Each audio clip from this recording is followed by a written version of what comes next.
Continuation with last class valuation chapter మనం continue చేస్తున్నాం. Valuation చాప్టర్లో రూల్స్ మెయిన్ ఇంపార్టెంట్ కాబట్టి నేను ఇక్కడ నుంచి కంటిన్యూ చేస్తున్నా. రూల్స్లో వచ్చేసి రూల్ నెంబర్ 2, 3, 4, 5, 6, 7, 8, 9, 10, 11, 12, 13 ఇట్లా మొత్తం ఉంటాయి. ఇందులో కొన్ని రూల్స్ ఫస్ట్ వచ్చేసి 2 వచ్చేసి డెఫినేషన్స్ గురించి మాట్లాడుతుంది, మనకు పెద్దగా అంటే మనకు తెలుసుకోవడానికి డెఫినేషన్తో. నెక్స్ట్ 3 వచ్చేసి determination of method of valuation, so ఇక్కడ వాల్యూని ఐడెంటిఫై చేస్తారు. నెక్స్ట్ రూల్ 4లో వచ్చేసి ట్రాన్సాక్షన్ వాల్యూ ఆఫ్ ఐడెంటికల్ గూడ్స్ని బేస్ చేసుకొని. నెక్స్ట్ 5th రూల్ 5 వచ్చేసి సిమిలర్ గూడ్స్ని బేస్ చేసుకొని చెప్తారు. నెక్స్ట్ 6లో వచ్చేసి 3, 4, 5లో చెప్పినారు, బట్ అవి చెప్పలేకపోయినాయి. Cannot be determine based on rule 3, rule 4, rule 5 ఈ మూడిట్లో చెప్పలేకపోతే రూల్ 6 ప్రకారం తీసుకుంటాము. నెక్స్ట్ రూల్ 7 డిడక్టివ్ వాల్యూ అంటే యూనిట్ వాల్యూకి కొన్ని డిడక్ట్ చేసేస్తాము, అప్పుడు మనకి డిడక్టివ్ వాల్యూ వచ్చేస్తుంది. నెక్స్ట్ కంప్యూటెడ్ వాల్యూ, మనమే కంప్యూటేషన్ చేస్తాము ఒక వాల్యూని, that is computed value. Next residual method means ఒక లాస్ట్ మనకి ఏవి దొరకకుంటే మనకి ఎంత కాస్ట్ అయిందిరా బే, మనకి ఎంత ప్రాఫిట్ మార్జిన్ వస్తుందా, అట్లా రెసిడ్యుయల్గా తీసుకునేది residual method. And cost and services, మనం కాస్ట్ ఎంత పెడుతున్నాము, మనం సర్వీసెస్ ఏమేమి ప్రొవైడ్ చేసినామో అవన్నీ యాడ్ చేసుకుంటాం. Next declaration by the importer ఏది డిక్లేర్ చేసినారో ఆ రేట్ కానీ. Rejection of the declared value, మనం చెప్పినాము అసెసింగ్ ఆఫీసర్ సాటిస్ఫై కాకుంటే, సో రిలేటెడ్ పార్టీ ట్రాన్సాక్షన్స్ ఉన్నా, ఆర్ ప్రైస్ సోల్ కన్సిడరేషన్ లేదనుకున్నా, అక్యురసీ లేదనుకున్నా, అట్లాంటప్పుడు రిజెక్ట్ చేస్తారని చెప్పినాము. నెక్స్ట్ ఇంటర్ప్రిటివ్ నోట్స్ వీటన్నిటి గురించి చెప్తాయి. ఫస్ట్ రూల్ 2లో డెఫినేషన్ గురించి చెప్తుంది. ఇప్పుడు మనం ఏవైతే చెప్పినామో ఐడెంటిఫైయబుల్ గూడ్స్ అంటే ఏమి అవన్నీ చెప్తుంది, అవన్నీ మీరు కావాలనుకుంటే చూసుకోండి. ఇక్కడ ఇంకోటి మనం గుర్తుపెట్టుకోవాల్సింది ఏమంటే ఫర్ ది పర్పస్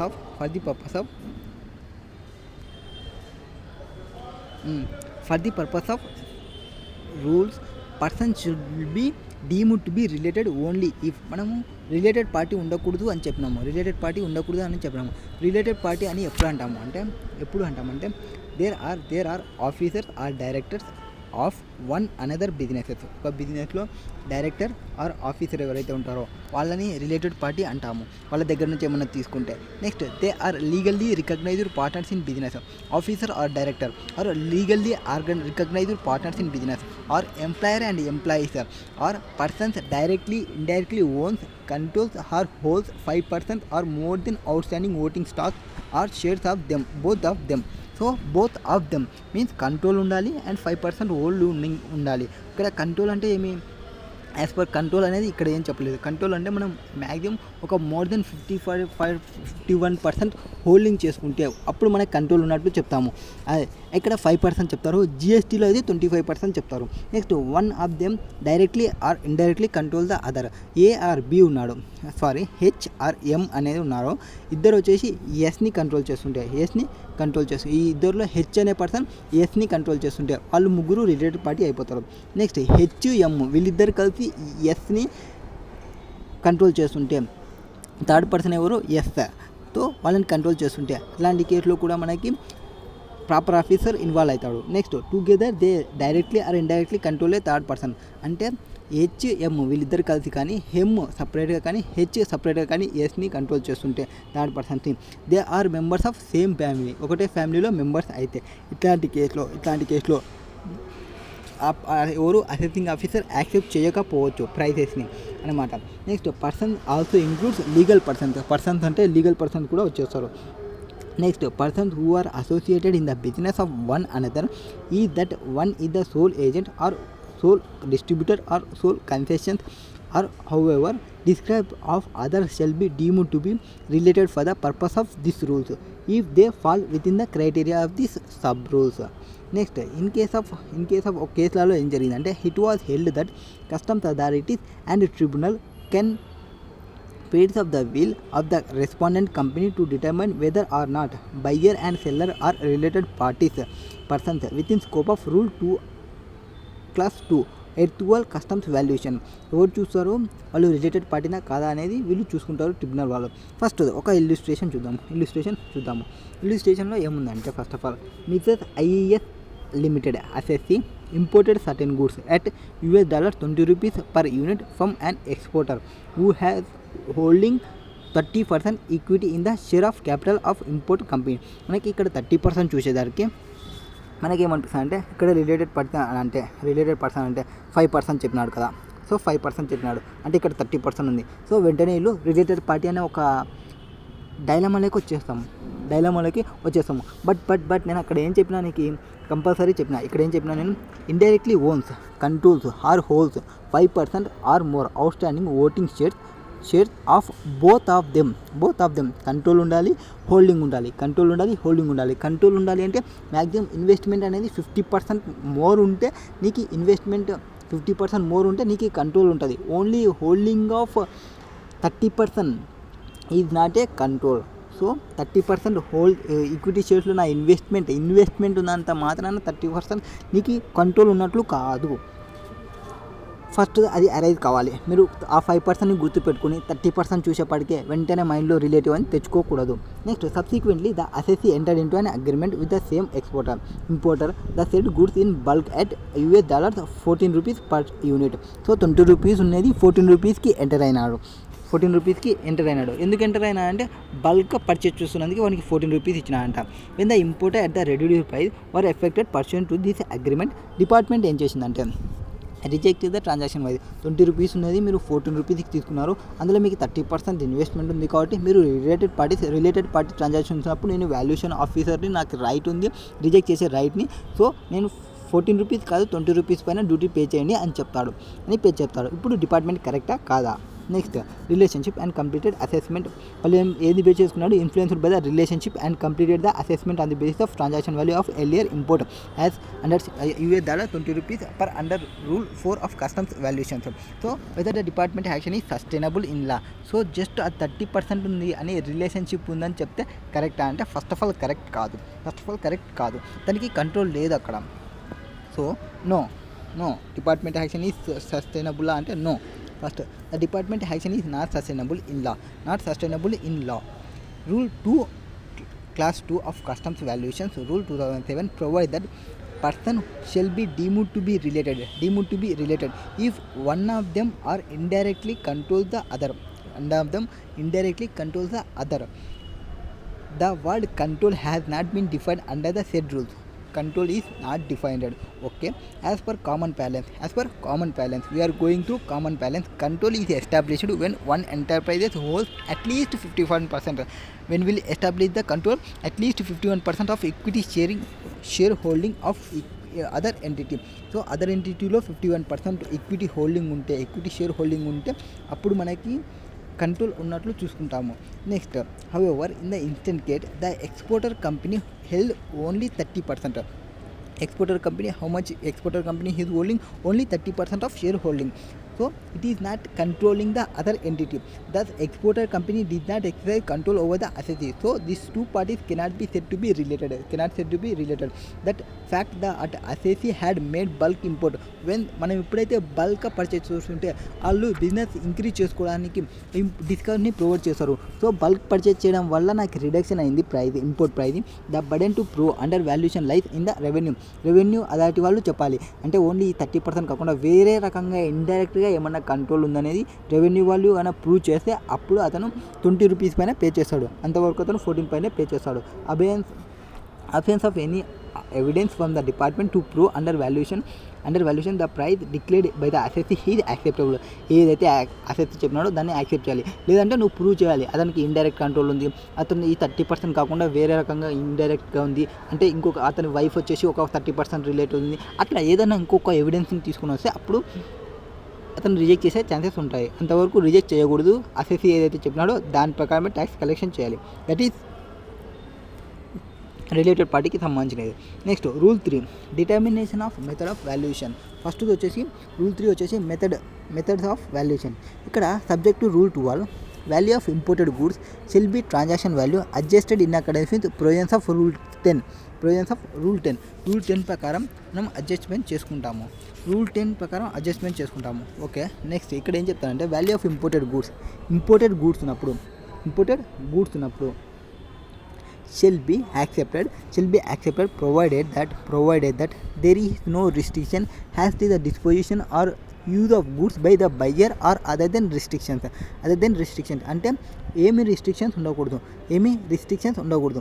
ఇప్పుడు ఒకవేళ ఏమైనా restrictions means like imposed or required by law or public authorities in India or geographical area in the goods may be resold or do not substantially affect the value of goods. ఇట్లా restrictions అనేది ఉండకూడదు. అట్లా restrictions ఉండకుండానే acceptance అనేది ఫ్రీగా ఉండాలి. ఇప్పుడు నాకు ఒకడు గూడ్స్ పంపించిన అనుకోండి, ఆ గూడ్స్ని నేను ఈ ఏరియాలోనే జాగ్రఫికల్ ఏరియాలోనే సేల్ చేయాలి, ఈ ప్రైస్కే సేల్ చేయాలి.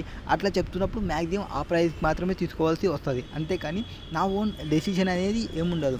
సో ఇంపోజ్డ్ రిక్వైర్డ్ బై లా ప్రకారం ఇంతకే సేల్ చేయాలి అన్నప్పుడు ఇంకా ఏం ఇన్ని రిస్ట్రిక్షన్స్ మధ్య చేయడం అంటే కష్టమవుతుంది. So value of imported goods shall be accepted. ఇవి ఉన్నప్పుడు వాటి ప్రకారమే తీసుకుంటాము. Next the sale price is not subject to some conditions or consideration for which value cannot be determined in respect of goods being valued.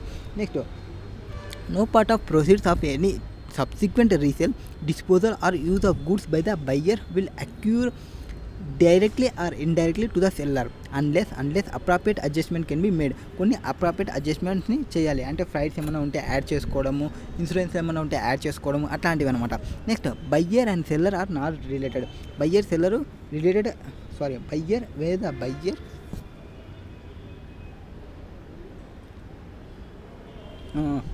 Are seller not related or where the buyer and seller are related అయితే that transaction value is acceptable for custom purpose కోసం acceptable ఉండాలి.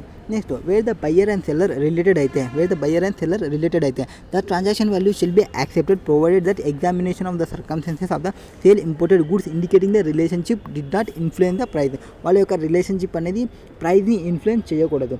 Next in sales between related persons the transaction value shall B accepted whenever importer demonstrates that the declared value of goods being valued closely approximate to one of the following values.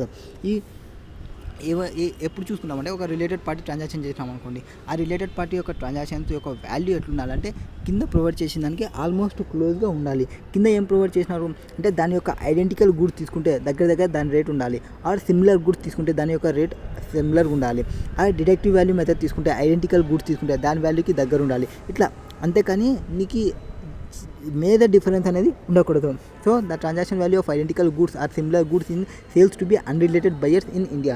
వేరే unrelated బయర్కి sale చేస్తే ఎంతైతే వస్తుందో వీళ్ళకి almost దగ్గరనే ఉండాలి. Next the deductive value of identical goods or similar గూడ్స్కి identical గూడ్స్కి ఎంత వాల్యూ వస్తుందో ఆ వాల్యూ ప్రకారం కానీ computed value of identical goods or similar goods.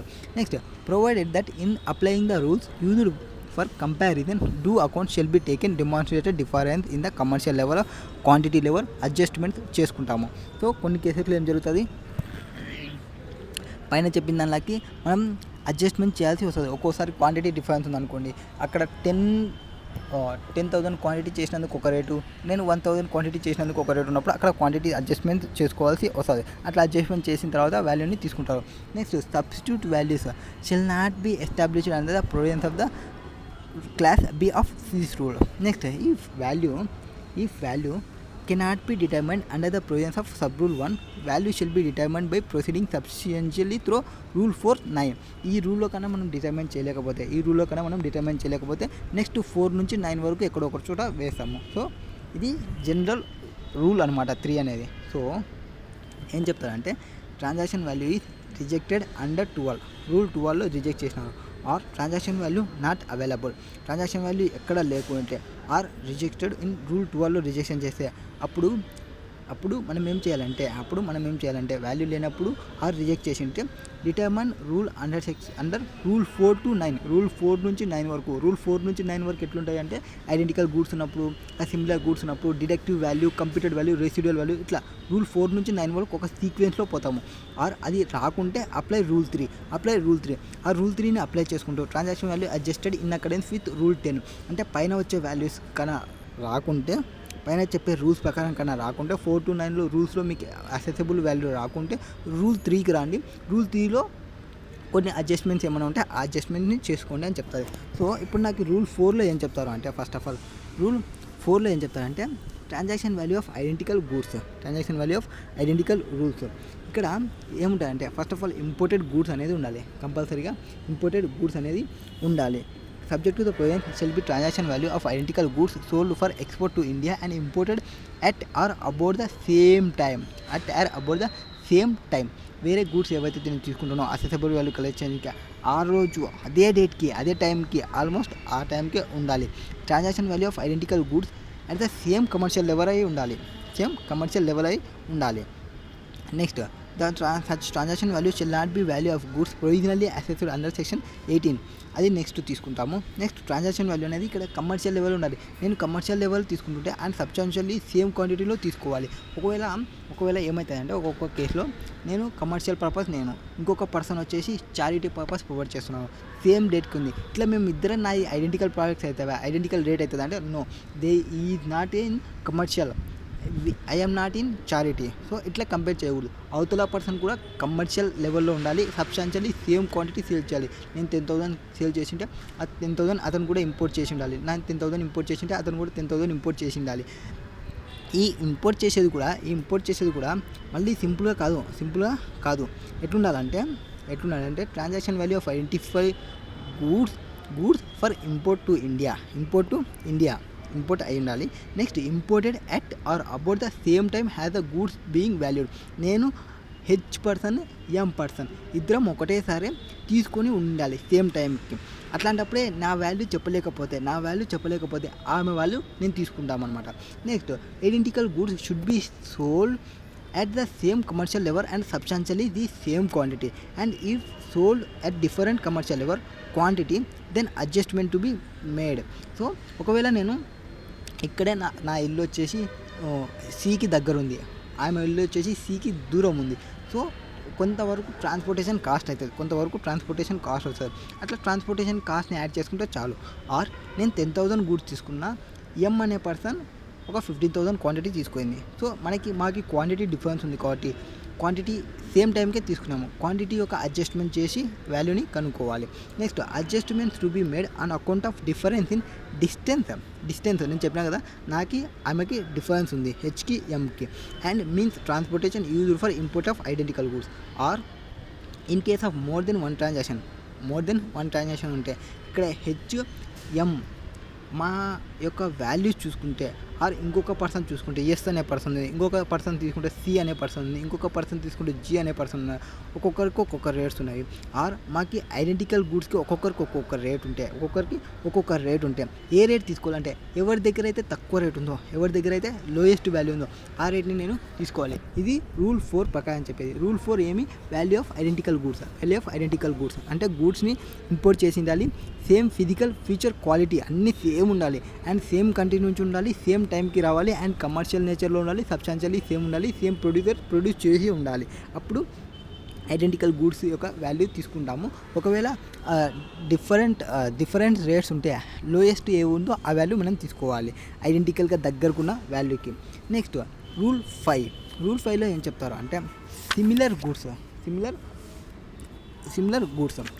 గూడ్స్లో ఏం చెప్తారు అంటే మనకి గూడ్స్ అనేది సిమిలర్గా ఉండాలి. ఇంతకుముందు నేను సేమ్ గూడ్ అని చెప్పిన, సేమ్ గూడ్ నేను ఏవైతే తీసుకున్నానో వాళ్ళు కూడా అవే తీసుకున్నారు, సేమ్ టైంకి తీసుకున్నారు, అట్లా తీసుకున్నాం. బట్ ఇప్పుడు అట్లా కాదు. సిమిలర్ గూడ్ మీన్స్ నాది కాకుంటే అది యూజ్ చేయొచ్చు, అంటే ఇంటర్చేంజబుల్ చేసుకోవచ్చు. అట్లాంటి కేసులో రూల్ 5ని యూజ్ చేస్తాము. ట్రాన్సాక్షన్ వాల్యూ ఆన్ సిమిలర్ గూడ్స్ని రూల్ 5కి యూజ్ చేస్తాము. గూడ్స్ అనేది ఇక్కడ ఇంపోర్ట్ కావాలి. ఫస్ట్ ఆఫ్ ఆల్ గూడ్స్ అనేది ఇంపోర్ట్ కావాలి అండ్ కమర్షియల్లీ ఇంటర్చేంజబుల్ చేసుకోగలగాలి. నా గూడ్ లేదనుకోండి, ఆమె గూడ్ వాడచ్చు, నా గూడ్ లేకుంటే ఆమె గూడ్ వాడచ్చు, ఇంటర్చేంజబుల్ చేసుకోవచ్చు. అండ్ సేమ్ కంట్రీ నుంచి వచ్చింది, సేమ్ టైంకి వచ్చింది, అండ్ పంపించిన పర్సన్ సేమ్ ప్రొడ్యూసర్ అయ్యొచ్చు, కాకపోవచ్చు, ప్రిఫరబుల్ అనొచ్చు. నెక్స్ట్ ఇట్లా ఉన్నప్పుడు ఇంకా రిమైనింగ్ అన్ని ఐడెంటికల్ గూడ్స్ మాదిరే చూసుకుంటాం అన్నమాట. నెక్స్ట్ ఇంకా మిగతావన్నీ అట్లనే చూసుకుంటామంటే ఏం చెప్పినాము, కమర్షియల్ ఉండాలి, తర్వాత వాల్యూస్ అన్ని డిఫరెన్స్ వాల్యూస్ ఎక్కువ ఉన్నప్పుడు లోయర్ వాల్యూ తీసుకుంటాము, అట్లా అన్నమాట. నెక్స్ట్ ఇది రూల్ 5కి సంబంధించినది. నెక్స్ట్ రూల్ 6 ఏం చెప్తాదంటే determination of value where value cannot be determine under rule rule 3తో కాకుంది, రూల్ 4తో కాకుంది, రూల్ 5తో కూడా కాకుంది. అప్పుడు రూల్ 6 అనేది వస్తుంది. రూల్ 6 వచ్చి రూల్ 6 ప్రకారం చేస్తాము. రూల్ 6లో ఏం చెప్తారంటే సింపుల్గా ఈ రూల్ 6లో వచ్చేసి the value should be determine under provisions of rule 7 or rule 8. వీళ్ళు ఏం చెప్తాడు, వీళ్ళు ఏమైనా కనుక్కుంటారంటే నో, వీడేం కనుకోడు, పోండి రూల్ 7 కన్నా పోండి, రూల్ 8 కన్నా పోండి అని సింపుల్గా చెప్తాడు. ఓకే, మనం రూల్ 7 కాడికి ఆర్ రూల్ 8 కాడికి పోవాలి. రూల్ 7 కాడు ఏం చెప్తాడంటే, రూల్ 7 ఏం చెప్తాడంటే డిడక్టివ్ వాల్యూ అంటే ఒక ప్రైస్ తీసుకోండి, ఆ ప్రైస్కి కొన్ని డిడక్షన్ చేయండి. డిడక్టివ్ వాల్యూ మీన్స్ ఒక ప్రైస్ తీసుకోండి, ఆ ప్రైస్కి కొన్ని డిడక్షన్ చేయండి. That is deductive value.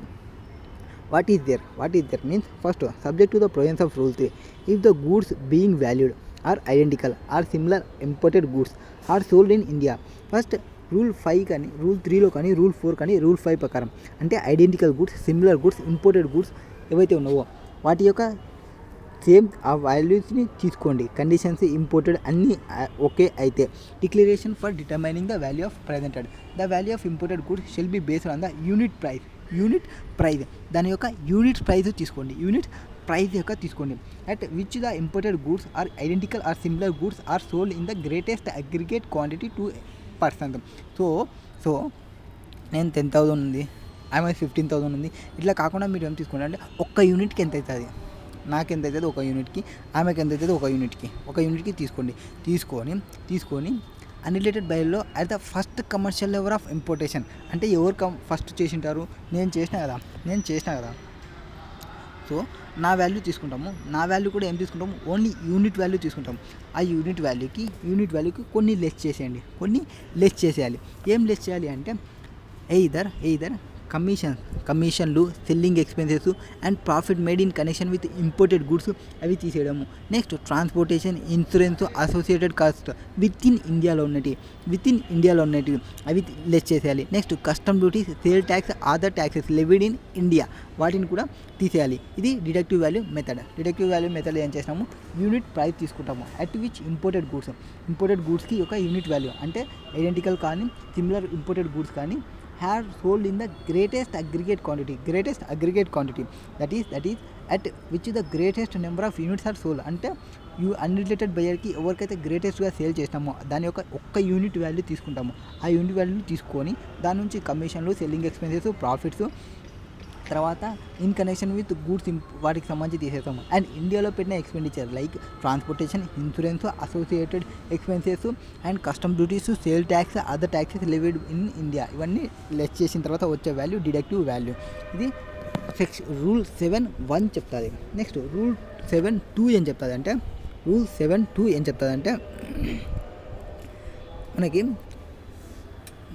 Rule 7(2) if neither the imported goods are identical or nor similar goods are sold at or about the same time అంటే నాకు సేమ్ టైంలో జరగకుంటే కొన్ని ట్రాన్సాక్షన్ మనం ఐడెంటికల్ కావాలి కానీ సిమిలర్ ప్రోడక్ట్స్ కానీ గ్రేటెస్ట్ అగ్రిగేట్ క్వాంటిటీలో జరిగినట్టు తీసుకున్నాను అనుకోండి. అన్రిలేటెడ్ పర్సన్ అయి ఉండాలి ఇక్కడ. ఫస్ట్ ఆఫ్ ఆల్ ఇంపోర్టేషన్ ఇండియాలో అయి ఉండాలి, అన్రిలేటెడ్ పర్సన్ నుంచి ఉండాలి.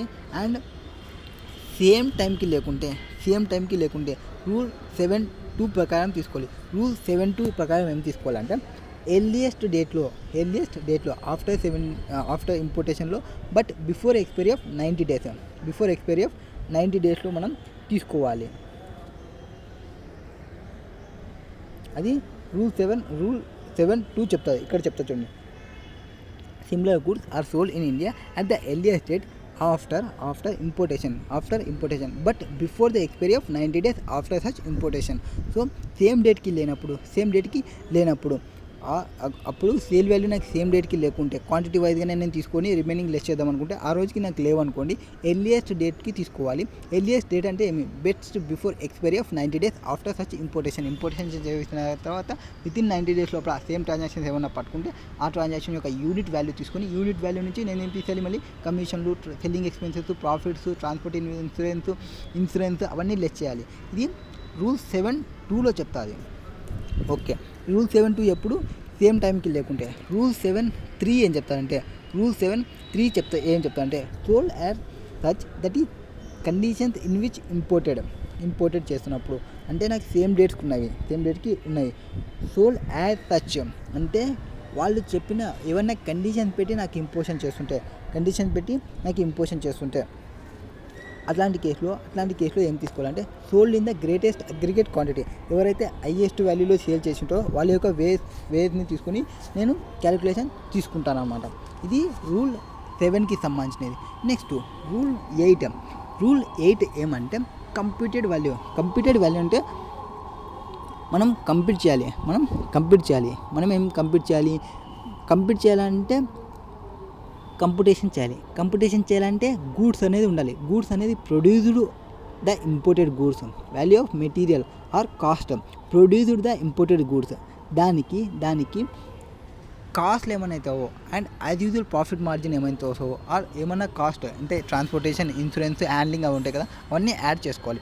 ఇంతకుముందు యూనిట్ ప్రైస్ నుంచి లెస్ చేసుకున్నాము, అది deductive value, that is rule 7. Rule 8లో ఏం చేస్తామంటే కాస్ట్ తీసుకుంటాము మెటీరియల్కి, అంటే ప్రొడ్యూస్ చేయడానికి ఎంతైతే అయిందో ఆ కాస్ట్ తీసుకుంటాము. యాడ్ మెటీరియల్ కాస్ట్స్ ఏమైనా ఉన్నాయా, ప్రాసెసింగ్ జరిగేటప్పుడు అదర్ కాస్ట్లు ఏమైనా ఉన్నాయా, ఆ కాస్ట్ని యాడ్ చేసుకోవాలి. నెక్స్ట్ యాజ్ యూజువల్ ప్రాఫిట్ మార్జిన్ని యాడ్ చేసుకోవాలి. దాని తర్వాత జనరల్ ఎక్స్పెన్సెస్ని యాడ్ చేసుకోవాలి. Next transport, insurance, loading, handling charges ఏమైనా పెట్టుకున్నామో అవన్నీ యాడ్ చేసుకుంటే that is computed value under rule 8 ప్రకారం. Next residual value means subject to the provisions of rule 3, where the value of imported goods cannot be determined under the provisions of any of the preceding rules. పైన చెప్పిన rules అన్నీ మీరు చేయలేకపోతే అంటే 7-8 చేయలేకపోతే, 7-8 ఎప్పుడు వచ్చింది, 6 రూల్ ప్రకారం చెప్పింది. 6 ఎప్పుడు చెప్పింది, 3-4-5 చేయలేకుంటే 6 లేక వస్తాము. 6 అని చెప్తా అంటే 7కి 8కి పోండి అని చెప్తుంది. 7-8 కూడా చేయలేకపోతే 9 ప్రకారం పోవాలి. 9 అని చెప్తాడు residual value or fall back method కూడా అంటాము దీన్ని. సో ఇక్కడ ఏం చేస్తామంటే సింపుల్గా బెస్ట్ జడ్జిమెంట్ మెథడ్ ఇది బెస్ట్ జడ్జిమెంట్, సిమిలర్గా మనకి బెస్ట్ జడ్జిమెంట్ మెథడ్ మాదిరి. Next no value shall be determined under the provisions of this rule on basis of selling price in India of the goods produced in India. ఒకవేళ ఇండియాలో produce చేస్తే ఎట్లుంటుంది, cannot be determined by any preceding methods, వేరే preceding methods అన్ని తీసేస్తాము. వాళ్ళు preceding the assessable value under this method reasonable means తీసుకుంటాము. రీజనబుల్గా కన్సిస్టెన్సీ జనరల్ ప్రొవిజన్స్ ప్రకారం అంటే ఇండియాలో ఉంటే ఒక ప్రోడక్ట్ అనేది నేను ఇండియాలో ఉంటే నాకు అయ్యే కాస్ట్స్ ఏముంటాయి, సెల్లింగ్ ప్రైస్ ఉంటుంది, ఇండియాలో ప్రొడ్యూస్ చేస్తే సెల్లింగ్ ప్రైస్ ఉంటుంది. Next system which provides acceptance of custom purpose, highest 2 alternative values ఏమైనా ఉన్నాయా. Next price of goods and domestic markets, prices ఏమున్నాయి అవి చూసుకొని కాస్ట్ ఆఫ్ ప్రొడక్షన్ ఎంత అవుతుంది. Next price of goods of exports ఎంత అవుతుంది, మినిమం కస్టమ్ వాల్యూస్ ఏమవుతుంది, arbitrary or fixed years values ఏమవుతాయి, ఇవన్నీ చెక్ చేసుకుంటాము. యాజ్ ఇట్ ఈజ్ ఇండియాలో చేస్తే ఎంతైతే ఎక్స్పెండిచర్ ఎంతైతే వస్తుందో ఆ వాల్యూని చూసుకుంటాము. రెసిడ్యుయల్ వాల్యూ మీన్స్ రివర్స్ క్యాలిక్యులేషన్లో పోవడం అనమాట. ఇట్లా మనం క్యాలిక్యులేషన్ చేస్తాము. రెసిడ్యుయల్ వాల్యూ రూల్ 9లో వచ్చేసి. నెక్స్ట్ రూల్ 10లో అంటే cost and services. In determining the transaction value there shall be added to the price actually paid or payable for the imported గూడ్స్కి కొన్ని అడిషన్ ఆర్ యాక్చువల్గా యాడ్ చేస్తాం కొన్నిటిని. ఏమంటే the following to the extent they are incurred by the buyer but not included in the price actually paid or payable for the imported goods. ఇక్కడ FOB adjustments అనమాట. మనం first start చేసినప్పుడు మనం చెప్పినాము ఎఫ్ఓబి ప్రైజ్ సిఐఎఫ్ ప్రైజ్ ఉంటుందని, CIF praise ఉంటుందని చెప్పినాము. ఇక్కడ ఎఫ్ఓబి ప్రైస్ అడ్జస్ట్మెంట్స్ ఎట్లుంటాయి, సిఓబి ప్రైస్ అడ్జస్ట్మెంట్స్ ఎట్లుంటాయి అనేది చెప్తున్నారు. వీటికి ఏం చెప్తారంటే రూల్ 10 ప్రకారం ఏమన్నా కమిషన్స్ ఉంటే ఇది ఏదానికి సంబంధించినది, transaction value they shall be added to the price actually paid or payable for the imported goods ఉన్నప్పుడు the following to the extent they are incurred by the buyer. ఎవరు ఇంకర్ అవుతున్నారు, buyer incur అవుతున్నారు. But not included in the price actually paid or payable for the imported goods. Namely వీటిని include చేయము. ఏవి అంటే commission, brokerage except buying కమిషన్లో ఎప్పుడుంటుంది, buying commission ఉండి paid by the importer pay చేస్తుంటే ఆ అమౌంట్ని ఎక్స్క్లూడ్ చేస్తాము. అమౌంట్ని ఎక్స్క్లూడ్ చేస్తాము. ఒకవేళ కమిషన్లు, బ్రోకరేజ్ కమిషన్లు ఇవన్నీ ఇంపోర్టరే పే చేస్తుంటే ఏవి సెల్లింగ్ కమిషన్కి సంబంధించినది. ఇక్కడ బయ్యింగ్ కమిషన్ అనుకోండి, బయ్యింగ్ కమిషన్ అయితే పేడ్ బై ద ఇంపోర్టర్గానే పే చేస్తే అవి ఎక్స్క్లూడ్ చేస్తాము. నెక్స్ట్ సెల్లింగ్ కమిషన్ కూడా వస్తే ఎక్స్పోర్టర్ పే చేస్తుంటే ఎక్స్క్లూడ్ చేస్తాం. ఒకవేళ ఆ అమౌంట్స్ అనేది ఇంపోర్టర్ పే చేస్తుంటే వాటిని ఇంక్లూడ్ చేస్తాం వాల్యూలో. ఇవి ఎఫ్ఓబి క్యాలిక్యులేషన్కి వచ్చేది. నెక్స్ట్ మెటీరియల్స్, ఏమన్నా మెటీరియల్స్ మనము ఒక సప్లయర్కి చెప్పినాను, సార్ నాకు ఈ ఒక ఐటమ్ కావాలి, ఒక ఫర్నిచర్ కావాలని చెప్పిన. Okay Hari, I'm send the furniture అన్నాడు. ఓకే సార్, ఎంత అవుతుంది కాస్ట్ అంటే ఒక 10,000 చెప్పినాడు. బట్ నాకు 10,000తో పాటు ఇంకా కొంత కావాలి. ఏం కావాలి సార్? నాకు మీ ఊర్లో మంచి చెక్క ఉంటుంది కదా, ఆర్ ఆ చెక్కని నాకు పంపిస్తే నేను చేసి ఇస్తా అంటాడు అనుకో. నేను ఈ చెక్క తీసుకుంటే ఈ చెక్కకు కాస్ట్ ఉంటుంది. ఆ చెక్కని నేను వాళ్ళకి పంపించినప్పుడు ఆ కాస్ట్ అయితే ఉంటుందో ఆ చెక్కకి మెటీరియల్ని నేను పంపిస్తున్నా క్యాపిటల్ గూడ్స్ని. ఆ క్యాపిటల్ గూడ్స్ని కూడా దాని యొక్క యాక్చువల్ కాస్ట్ని కూడా వాల్యూలో ఇంక్లూడ్ చేయాలి. 10,000 ప్లస్ ఈ మెటీరియల్ కాస్ట్ ఏదైతే పంపిస్తున్నారో ఆ వాల్యూని కూడా ఇంక్లూడ్ చేయాలి. మెటీరియల్స్ వచ్చేసి ఇవి materials, components, parts, similar items incorporated in the imported goods, tools, dies, moulds, similar items ఏమన్నా మనం పంపించిన మెటీరియల్ కన్జ్యూమ్స్ ఇవన్నీ మనమే పంపిస్తుంటే. Next engineering, development, art work, design works ఇవన్నీ. నెక్స్ట్ అదర్ ఎక్స్పెన్సెస్కి సంబంధించి ఇవన్నీ వచ్చేస్తాయి. అదర్ ఎక్స్పెన్సెస్కి సంబంధించి ఒకవేళ రికార్డ్ బై ద ఎక్స్పోర్టర్ ఒకవేళ మన దగ్గర నుంచి ఎక్స్పోర్ట్ చేస్తే అది బిఫోర్ ఇంపోర్ట్లో అంటే మనకి ఇన్వాయిస్ వాల్యూలో ముందనే చెప్పింటే అవి వాల్యూలో ఇంక్లూడ్ చేయాలి. ఒకవేళ ఆఫ్టర్ ఇంపోర్ట్ అయిన తర్వాత యాజ్ పర్ సేల్ కండిషన్స్ ప్రకారం కన్నా పేమెంట్ చేస్తుంటే ఇంక్లూడ్ చేసుకుంటాం వాల్యూలో. ఒకవేళ ఇంపోర్టర్ ఇప్పుడు ఈక్వేట్ చేస్తున్నారు, బాబు నీకు పంపించడం వల్ల నాకు ప్రాబ్లం వచ్చింది నాయన, కొంత అమౌంట్స్ పంపించండి అని నేను అనుకోండి, అట్లాంటివి ఎక్స్క్లూడ్ చేస్తాం వాల్యూ నుంచి. ఇది మొత్తం అలా చెప్పేది మొత్తం. నెక్స్ట్ ఇక్కడ ఇంకోటి ఏం చెప్తారంటే ఈ 20% ఏమంటే సిఐఎఫ్ ప్రైజ్ ఉంటుందని చెప్పినాము. ఏది కంప్యూటేషన్ ఆఫ్ సిఐఎఫ్ ప్రైజ్ చేస్తున్నప్పుడు assessing value in case of imports ఉన్నప్పుడు సిఐఎఫ్ ప్రైజ్ చేస్తుంటే కాస్ట్ ఆఫ్ ఇన్సూరెన్స్ ఉంటుంది ఎఫ్ఓబి ప్రైస్కి సంబంధించి. ట్రాన్స్పోర్ట్, లోడింగ్, అన్లోడింగ్, ఈ ఫ్రైట్ కూడా ఉంటుంది. ఫ్రైట్ కానీ ఇన్సూరెన్స్ కానీ ఆర్ ఎఫ్ఓబి ప్రైస్కి అడ్జస్ట్మెంట్ని చెప్పినాము కదా ఇంతసేపు. అడ్జస్ట్మెంట్ ఏవైతే చెప్పినామో అడ్జస్ట్మెంట్స్ ఏముంటాయి, ఈ landing charges, ship demurrage charges, lighterage, bargeage ఇవన్నీ ఇంక్లూడ్ చేసుకుంటాం ఎఫ్ఓబి ప్రైస్కి. ఈ నెక్స్ట్ ఇన్సూరెన్స్ ఉన్నప్పుడు ఆర్ ఫ్రైట్ ఉన్నప్పుడు ఏం జరుగుతుందంటే ఫస్ట్ది ఆ ఫ్రైట్ని నువ్వు అసర్టైనబుల్ చేయగలవా, అసర్టైన్ చేయలేవా ఫ్రైట్కి సంబంధించినది. నాట్ అసర్టైనబుల్, నేను కనుక్కోలేను ఫ్రైట్ ఎంత అనేది అంటే ఎఫ్ఓబి వాల్యూ పైన 20% తీసుకోండి. FOB means what? Free on board value పైన 20% తీసుకోవాలి. ఏదానికి? ఇది ఫ్రైట్కి సంబంధించినది. అది కూడా ఇప్పుడు నాట్ అసర్టైనబుల్ చేయలేనప్పుడు. Or I'm ascertainable. ఈ ఫ్రైట్ అనేది నాకు ఎయిర్ ఫ్రైట్ నుంచి వచ్చింది or either freight. Air freight అయితే ఒక అక్కడ, అదర్ ఫ్రైట్ అయితే ఒక అక్కడ. అదర్ ఫ్రైట్ అయితే యాక్చువల్ ఎంతైతే నువ్వు పే చేసినావో ఫ్రైట్కి అంత అమౌంట్ తీసుకో. ఆర్ ఫ్రైట్ అనేది ఎయిర్లో వచ్చిన దానికి మీరు ఫ్రైట్ వేసింటే ఇక్కడ మళ్ళీ actual or 20% of FOB whichever is lower తీసుకోవాలి. FOB means what? Free on board value of goods. ఇది ఫ్రైట్కి సంబంధించినది. నెక్స్ట్ ఇక్కడ 1.125 ఇదేమంటే ఇన్సూరెన్స్కి సంబంధించినది ఏమంటే ఫస్ట్ ఇన్సూరెన్స్ని నువ్వు అసర్టైనబుల్ చేయగలవా? ఎస్, ఐఎమ్ అసర్టైనబుల్ చేయగలిగితే యాక్చువల్ తీసుకో. ఒకవేళ ఇన్సూరెన్స్ని నువ్వు నాట్ అసర్టైనబుల్ చేయలేకపోతే 1.125% ఆఫ్ ఎఫ్ఓబి తీసుకో. FOB means free on board value of goods. So assessing value in case of import CIF price ఉన్నప్పుడు ఏం చేసినాము? Freight, insurance.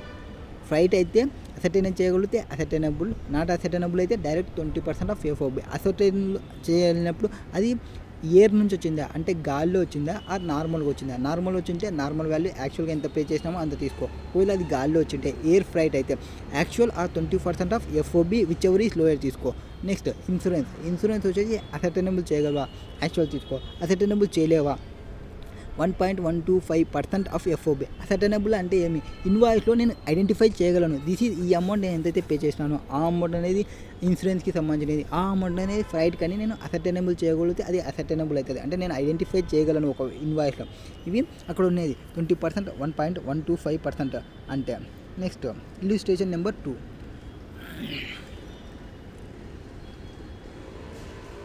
ఇల్లుస్ట్రేషన్ నెంబర్ 2లో ఏం చెప్తారంటే answer the following with reference. ఇక్కడ ఎక్స్ప్లెనేషన్ లాస్ట్ చెప్పినది ఏం చెప్పినాను, ఇది కూడా చెప్పినాను నేను. Cost of transportation of imported goods refers in clause A, that is ఏమేమి ఇంక్లూడ్ చేయాలంటే ship demurrages charges on chartered vessels, lightering or barge charges. ఇవి ఎంతవరకు ఛార్జెస్ ఇక్కడ transportation of from ship to shore వరకు ఉన్నప్పుడు మాత్రమే ఇంక్లూడ్ చేయాలి.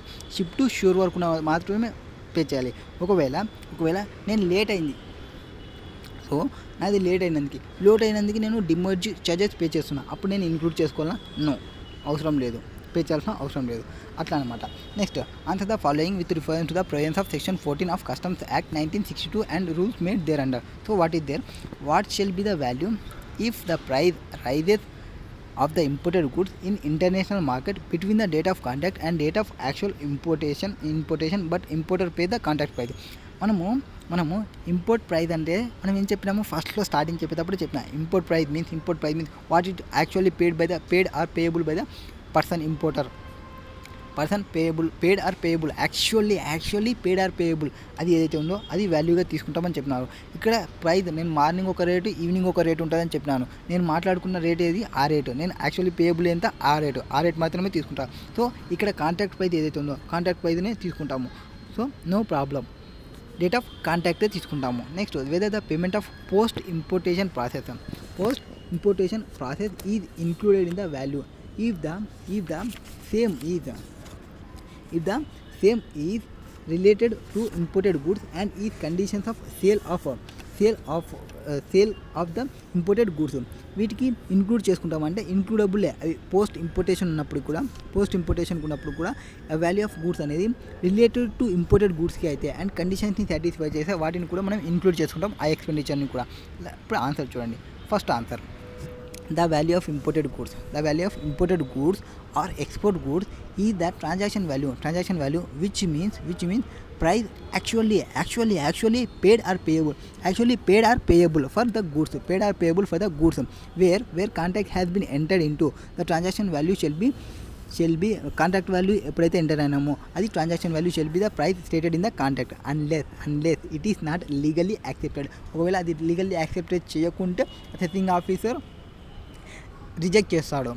అది యాక్సెప్టబుల్ అయితే అది యాక్సెప్టబుల్ చేయాలి, అంతే. నెక్స్ట్ ప్రైజెస్ రైజ్ బిట్వీన్ మన క్వశ్చన్ ఏమి? Prices rise between the contract and date of actual import is irrelevant. మిడిల్లో ఎంతన్నా చేంజ్ చేయాలి మనకి, అది irrelevant. The price actually paid or payable shall be taken to the value that the price stated in the contract unless unacceptable shall be taken. Next as per explanation to Rule 10, the Customs Valuations Rule 2007, the payment of post importation process is included in the value of imported goods. Include చేస్తాము post importation చేసినప్పుడు కూడా. ఎప్పుడు if the same is related to the such imported goods and if conditions of the sale is thereof.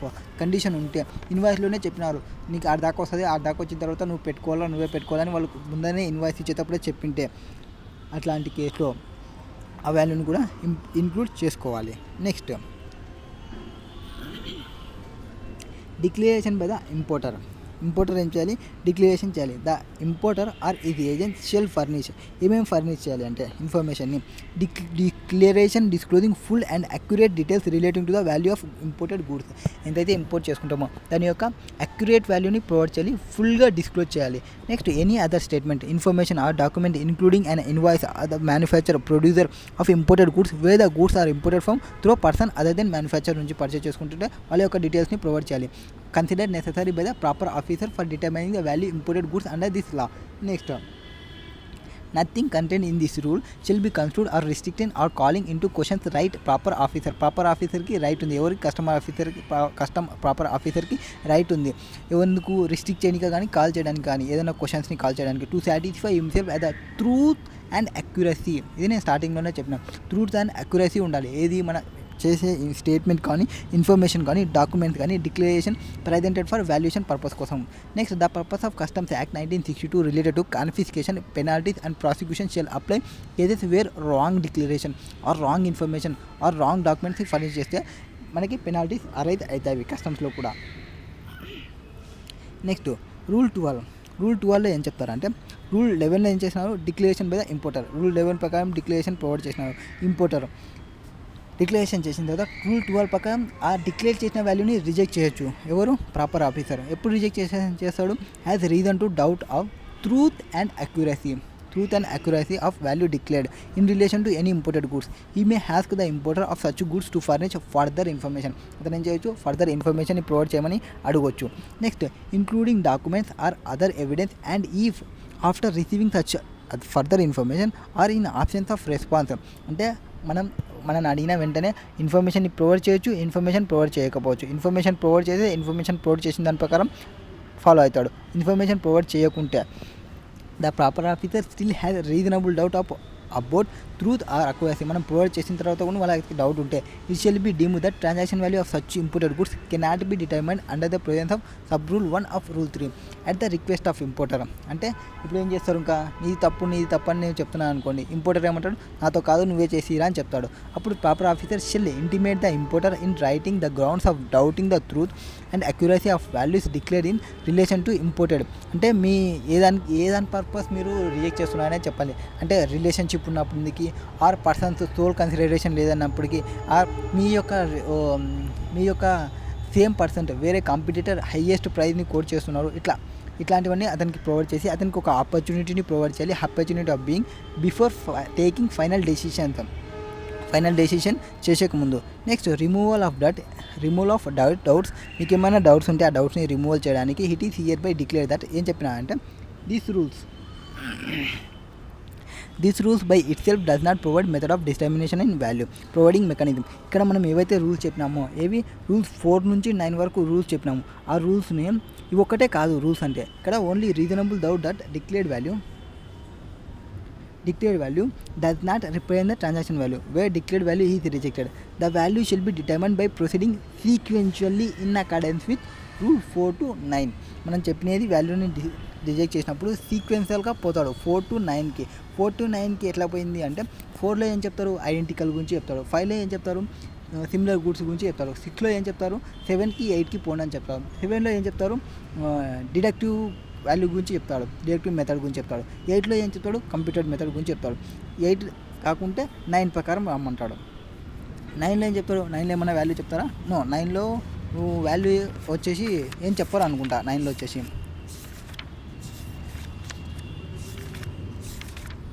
Okay rule 5 rule 9 rule 9 వచ్చేసి మనం residual value అని చెప్పినాం కదా. Okay, fall back method. Next that declared value should be accepted by the proper officer satisfy అయితే ఎప్పుడు truth and satisfy ఉంటాయి. Next the significant higher value at which identical or similar గుడ్స్ని about same time ఉన్నప్పుడు comparable ప్రైస్ని చూసుకుంటాడు. Next sale invoice abnormal discounts or abnormal reductions ఉంటే ordinary competitive prices ఉంటే అట్లాంటి కేసులో రిజెక్షన్ చేయొచ్చు. స్పెషల్ డిస్కౌంట్స్ ఏమైనా ఉంటే అట్లాంటి కేసులో రిజెక్ట్ చేయొచ్చు. Next miss declaration of goods in parameters of description, quantity of origin, year of manufacture are production. ఈ డీటెయిల్స్ని మనం మిస్ డిక్లరేషన్ ప్రొవైడ్ చేస్తే అట్లాంటి కేసులో మన యొక్క వాటిని రిజెక్ట్ చేయొచ్చు, మన వాల్యూని. ఆర్ నాన్ డిక్లరేషన్, పైన మిస్ డిక్లరేషన్ చేసినాము, ఇప్పుడు నాన్ డిక్లరేషన్, అసలు డిక్లరేషన్ చేయలేదు ఏదానికి సంబంధించి, such as brand, grade, specification, relevance to value. Next fraudulent or manipulated డాక్యుమెంట్ని ప్రొవైడ్ చేస్తుంటే ఇది రూల్ 12 ప్రకారం మన వాల్యూని రిజెక్ట్ చేస్తారు. నెక్స్ట్ రూల్ 13 ఏమంటే interpretive rules. The interpretive notes specified in schedule this rules shall apply for interpretation of rules. That is interpretation notes means first వచ్చేసి use of general accepted accounting principles, గ్యాప్ని use చేసి ప్రొవైడ్ చేస్తుంది, GAAP యొక్క గైడ్లైన్స్ని use చేసి ప్రొవైడ్ చేస్తుంది ఇది దీనికి సంబంధించి. నెక్స్ట్ నోట్ టు రూల్స్లో వచ్చేసి for this purpose one person shall be deemed to control another person when the formerly is legal or operationally is in position to exercise restraint or directive over the latter. Next, note to rule 3 means price actually paid or payable అంటే ఏమి, price actually paid or payable అంటే ఏమి అంటే ఎంతైతే మనం మాట్లాడుకున్నామో దాని ప్రకారం ఎంతైతే అమౌంట్ మనం అప్పటికప్పుడే ట్రాన్స్ఫర్ చేయాల్సిన అవసరం లేదు. ద పేమెంట్ ఇక్కడ చెప్తా చూడండి, payment need not necessary take the form of transfer of money. అవి లెటర్ ఆఫ్ క్రెడిట్ ఉండొచ్చు, నెగోషియబుల్ ఇన్స్ట్రుమెంట్స్ ఉండొచ్చు, పేయబుల్ అనేది డైరెక్ట్ ఉండొచ్చు, ఇండైరెక్ట్ ఉండొచ్చు. Indirect payment should be settlement by the buyer whole part of a debt own by the seller. ఇట్లా మనకి payment అంటే ఏమనేది చెప్తుంది రూల్ 3లో వచ్చేసి. Next charges for construction, erection, assemble, maintenance or technical assistance undertaking after importation of imported goods such as industrial plant, machinery or equipment, cost of transportation after importation, duties and taxes in India.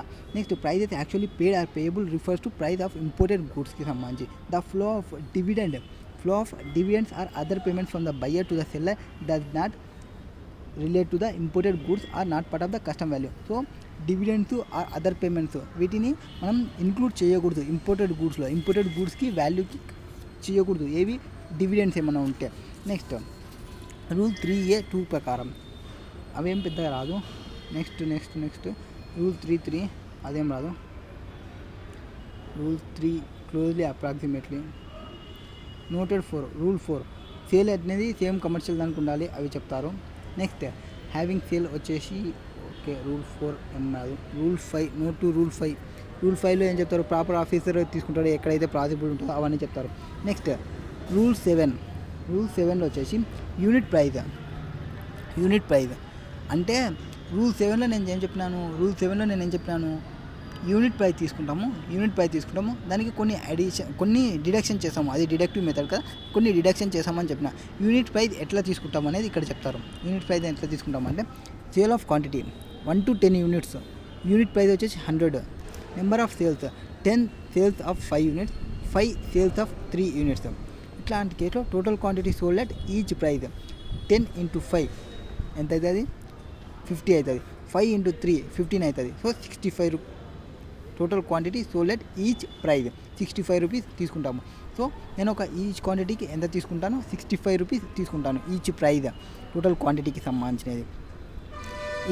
ఇప్పుడు మనం total quantity ఎంత, unit praise 100, 5 + 3 15 అవుతుంది కదా. Next 11-12 యూనిట్స్కి 95 rupees ఉంది అనుకోండి. 5 sale of 11 units 55 rupees అవుతుంది. Over 25 యూనిట్స్లో unit price వచ్చేసి 90 rupees ఉంది.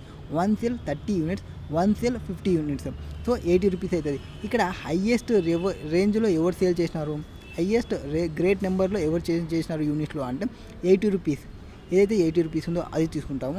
Next therefore unit price in the greatest aggregate quantity is 90. So ఈ 80కి ఏదైతే ఉందో aggregate greatest number of units sold ఎవరైతే ఉన్నారో వాని యొక్క యూనిట్ ప్రైజ్ని నేను తీసుకుంటా. ఏదానికోసం, యూనిట్ ప్రైజ్ నుంచి నేను లెస్ చేస్తా కొన్నిటిని అక్కడ చెప్పినప్పుడు రూల్ 7లో దాని ప్రకారం అన్నమాట. సో టోటల్ క్వాంటిటీ సోల్డ్ చేసిన దానిలో ఈచ్ ప్రైజ్లో హైయెస్ట్ ఎవరైతే ఉన్నారో, గ్రేటెస్ట్ ఎవరైతే ఉన్నారో వాని యొక్క యూనిట్ ప్రైజ్ని నేను తీసుకుంటా. దానికి రూల్ 7కి నోట్ అనమాట ఇది. నెక్స్ట్ ఇన్ అనదర్ ఎగ్జాంపుల్, ఇంకొక ఎగ్జాంపుల్ చూసుకుంటే 2 sales occur. In the first sale 500 units are sold at 95 rupees. ఏం చేసినాము, 500 యూనిట్స్ని సేల్ చేసినాము 95 రూపీస్కి. సెకండ్ సేల్ వచ్చేసి 400 యూనిట్స్ సోల్డ్ అట్ ప్రైస్ 90 రూపీస్కి సేల్ చేసినాము. సో 90 రూపీస్కి ఫ్లాట్ వచ్చింది. In this example greatest number of units sold at particular price వచ్చేసి 500. సో 500 ఉంటుంది. 400 యూనిట్స్ ఒకడు, 500 యూనిట్స్ ఒకడు.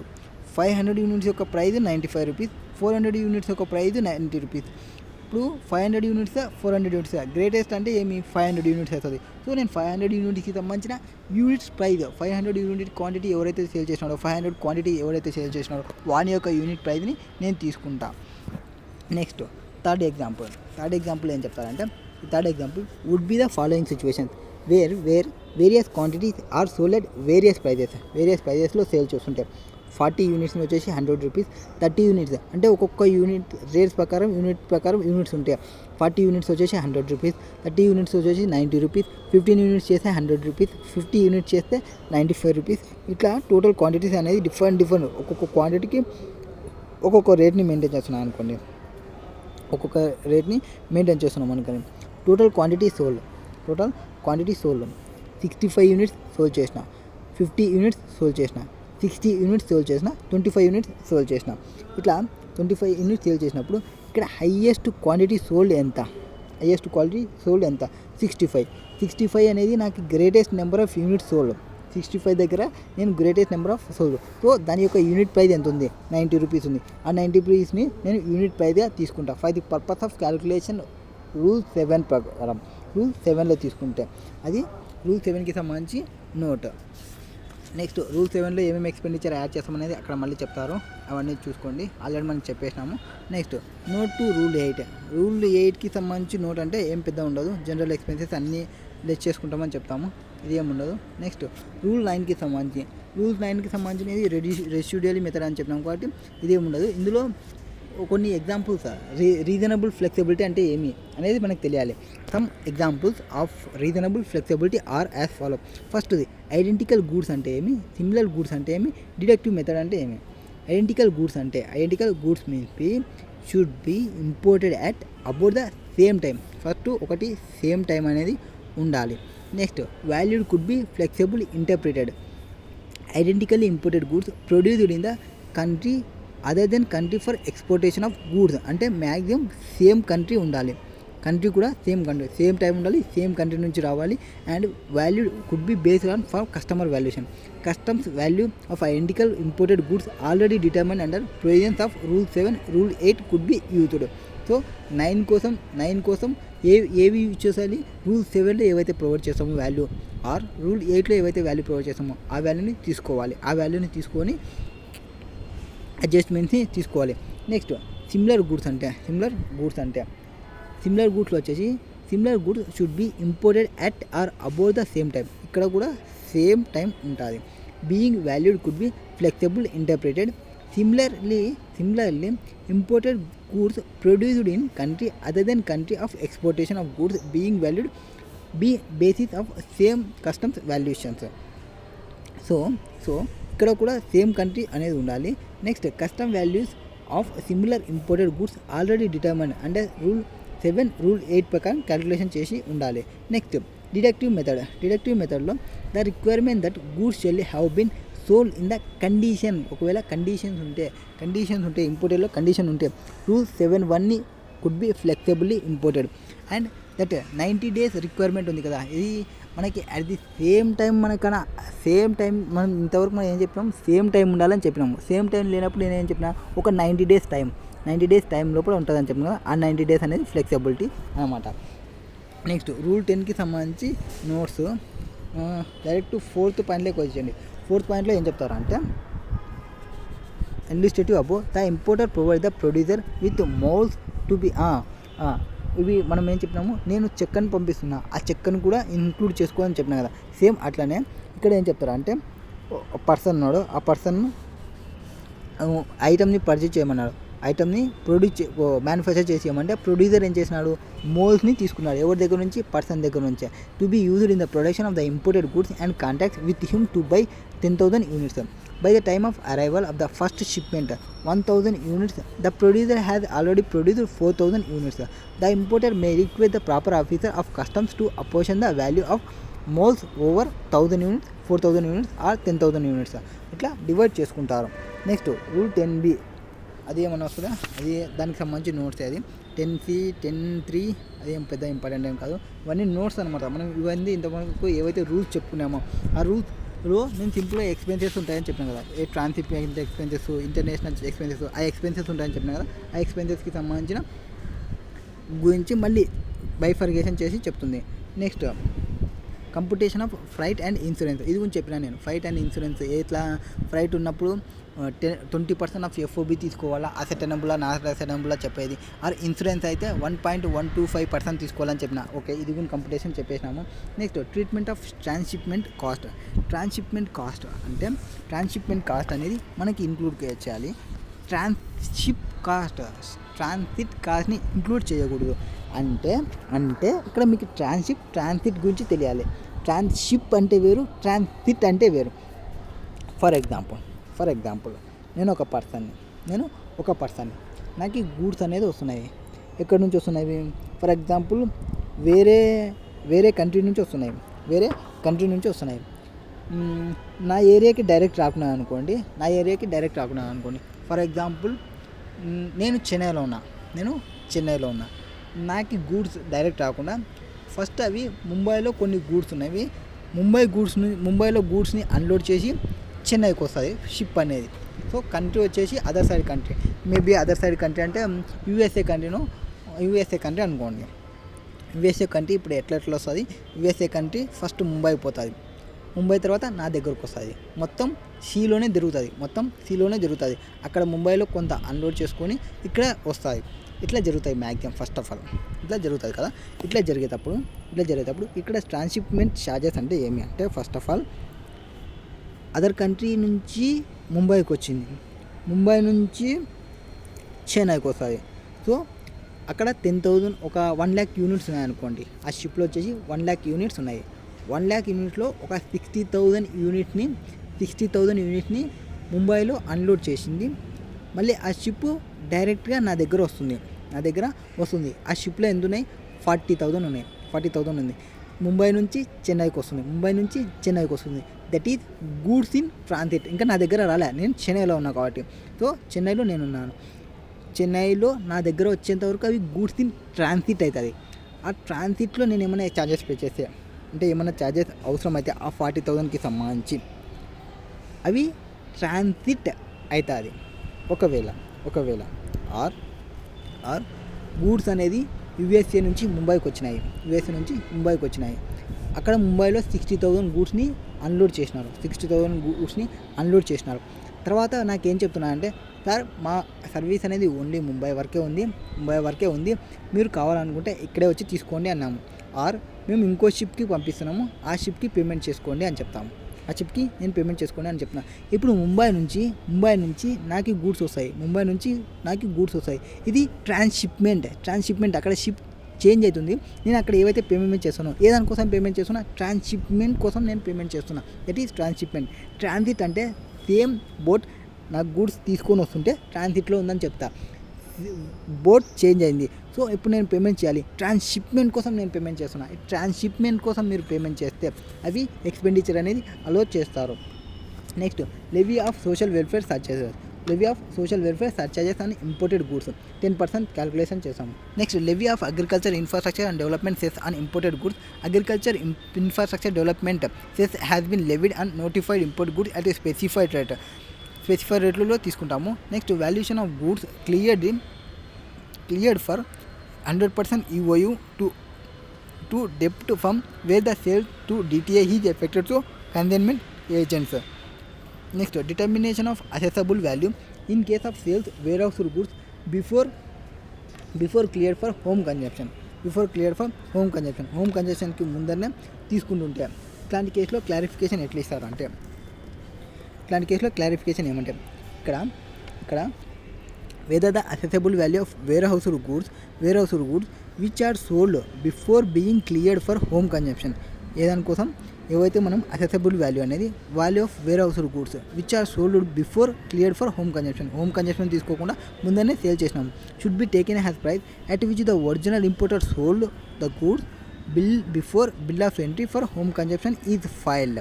ఏ వాల్యూ తీసుకోవాలి అంటే క్లారిఫికేషన్ ఏం ప్రొవైడ్ చేస్తుంది?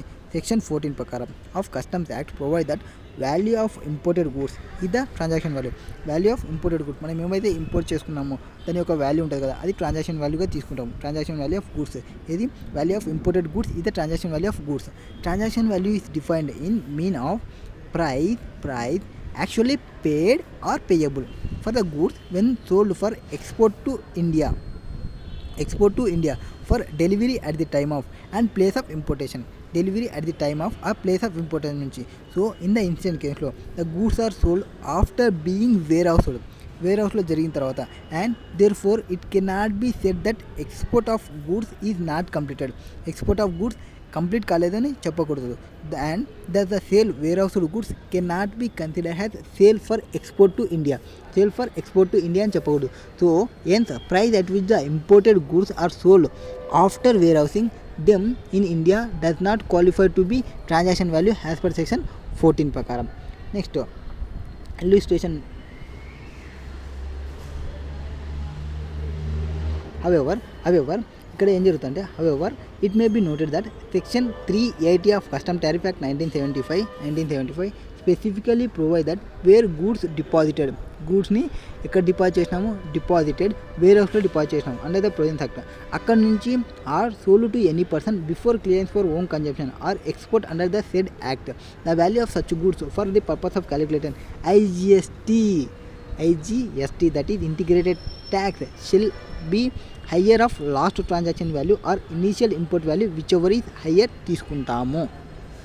నెక్స్ట్ ఇల్లుస్ట్రేషన్ నెంబర్ 3లో ఏం చెప్తారంటే Mother Mary Hospital and Research Centre imported a machine from Delta Scientific Equipment Chicago for in house research. The price of the machine was settle at $5,000. So price of the machine ఎంత, $5,000. The machine was shipped on 10/4/2000 10 ఏప్రిల్కి ship చేసినారు. Next meanwhile the hospital authorities negotiated for reduction in the price తగ్గమని ఎవరు hospital authority వాళ్ళు అనుకుంటున్నారు. As a result delta Scientific equipment agree to reduce the price by $850. So 5,000 అనుకునేది $850 తగ్గించినారు. Revised price వచ్చేసి ఎంత, 4,150 under టేలెక్స్ 15th ఏప్రిల్కి వాళ్ళకి వచ్చింది. Okay, the mission arrived in India on 18th ఏప్రిల్కి ఇండియాకి వచ్చింది. The commissioner of custom duty has decided to take original price పైన వేయాలి అనుకుంటున్నారు. ఎవరు, కస్టమ్ డిపార్ట్మెంట్. ఎందుకు మీరు మాట్లాడుకునేది ఒరిజినల్ ఇన్వాయిస్ అతని దగ్గర ఉన్నది 5,000కి సంబంధించి కాబట్టి. The transaction value of goods on the ground that the price is reduced only after goods have been shipped అయిన తర్వాత మీరు మాట్లాడుకొని తగ్గించుకున్నారు కాబట్టి. Do you agree the stand taken by the commissioner, give the reason in support of your answer. First of all నేను accept చేయను. ఎందుకు అంటే praise అంటే ఏమి ఇక్కడ యాక్చువల్లీ పేడ్ ఆర్ పేయబుల్. నేను పే చేయడానికి 850 వాడు రిసీవ్ చేసుకోవడానికి యాక్సెప్టెన్స్ ఉంటే, అంటే నేను పే చేయడానికి రెడీ ఉండేదంతా 4,150 మాత్రమే. 5,000 పే చేయడానికి నేను రెడీ లేను. ఆర్ నేను యాక్చువల్గా పేమెంట్ చేసేది 4,150నే. యాక్చువల్గా పేమెంట్ 4,150 ఉంటే నేను 5,000కి డ్యూటీ పేమెంట్ చేయమంటే నేను పే చేస్తాను, నేను పే చేయను.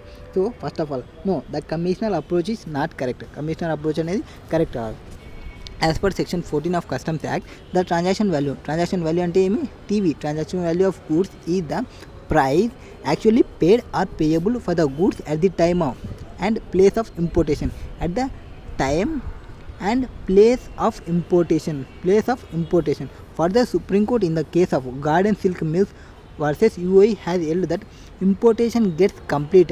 Importation ఎప్పుడు కంప్లీట్ అవుతుంది, only when goods become part of massive of goods with in కంట్రీలోకి ఎంటర్ అయినప్పుడే. Therefore since in the instant case the price of the goods was reduced while they were in transit.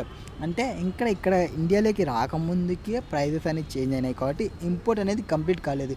Import ఎప్పుడు complete అవుతుంది, only it will goods become massive goods with in the కంట్రీకి వచ్చినప్పుడు మాత్రమే. It could not be contained then price was revised after importation took place.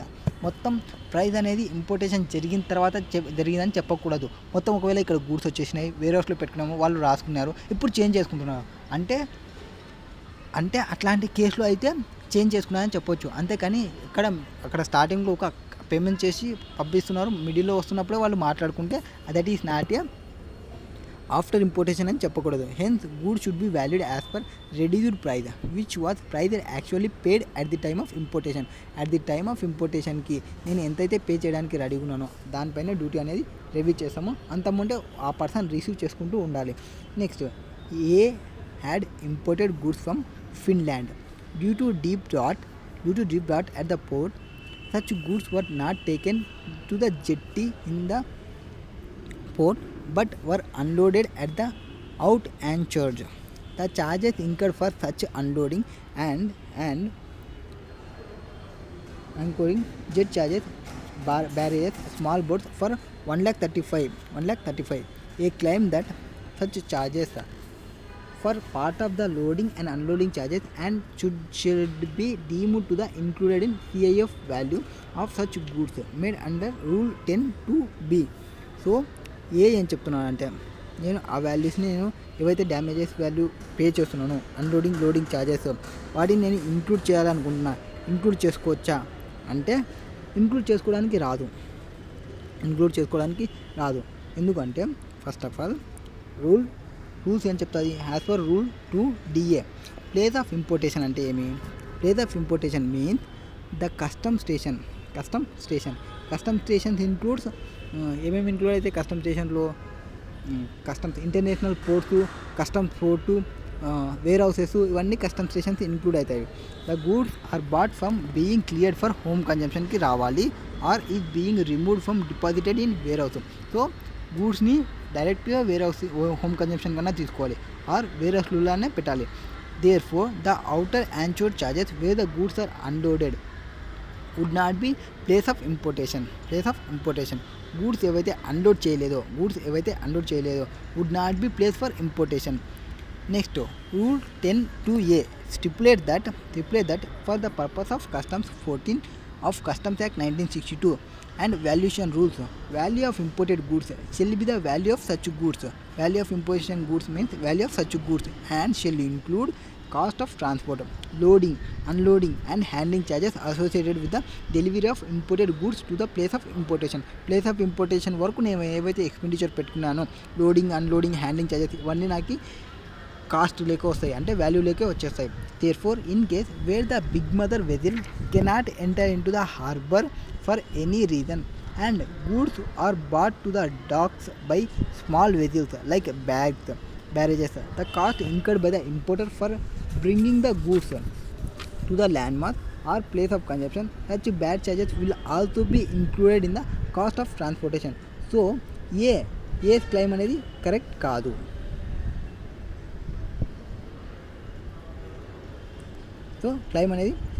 Will be included in the cost of ట్రాన్స్పోర్టేషన్లో include చేస్తాము. A claim అనేది not tenable in law. Next